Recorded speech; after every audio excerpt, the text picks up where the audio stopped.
ना पीछे है। और अपनी इस बात को पुष्ट करने के लिए वो उदाहरण देते थे बुलबुले का।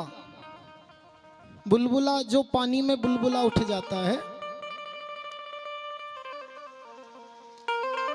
तो वो जो बुलबुला पानी में प्रकट हुआ वो थोड़ी देर पहले नहीं था, थोड़ी देर बाद में भी नहीं रहेगा, थोड़ी देर के लिए है।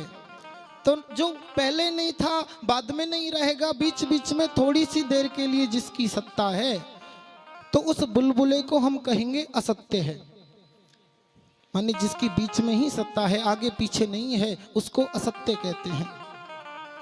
ऐसे ही हमारा ये शरीर क्यों असत्य कहा गया? क्यों? क्योंकि ये माता के गर्भ में आने से पहले नहीं था और मृत्यु के बाद भी नहीं रहेगा, केवल बीच बीच में इसकी सत्ता है, इसलिए ये शरीर भी असत्य कहा गया। इस जगत को क्यों असत्य कहते हैं?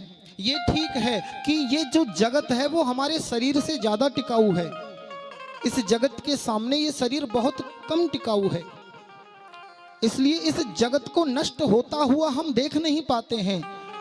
लेकिन जिस समय ये जगत नष्ट होता है उस समय इसकी भी असत्यता जो है पुष्ट हो जाती है कि ये भी असत्य ही है। तो सत्य किसको कहते हैं? सत्य उसको कहते हैं जिसकी सत्ता शाश्वत है और जिसकी सत्ता नित्य है, वो सत्य है। और सत्य की जो ये परिभाषा है प्यारे, संसार के किसी भी वस्तु पर आप घटा के देख लीजिए, कहीं भी ये परिभाषा घटेगी ही नहीं सिवाय परमात्मा के।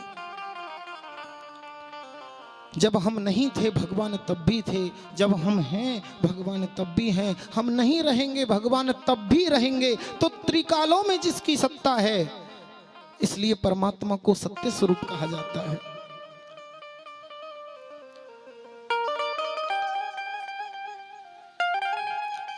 शंकराचार्य जी महाराज कहते हैं, पूज्य शंकराचार्य जी महाराज, कि श्लोकार्थम परिवक्ष्यामि यदुक्तम एकम ब्रह्म सत्यम जगत मिथ्या।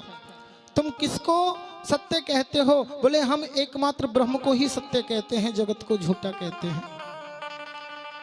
त्रिकाला बाधित्वम इति सत्यत्वम, तीनों कालों का जिसके ऊपर कभी कोई ना प्रभाव पड़े उनको हम सत्य कहते हैं। और ऐसे सत्य स्वरूप तो हमारे श्री गोविंद हैं प्यारे। जगत की दूसरी कोई वस्तु सत्य नहीं है, ना शरीर सत्य है, ना शोहरत सत्य है, ना पदवी सत्य है, ना रिश्ते नाते सत्य है, ना ये जगत सत्य है।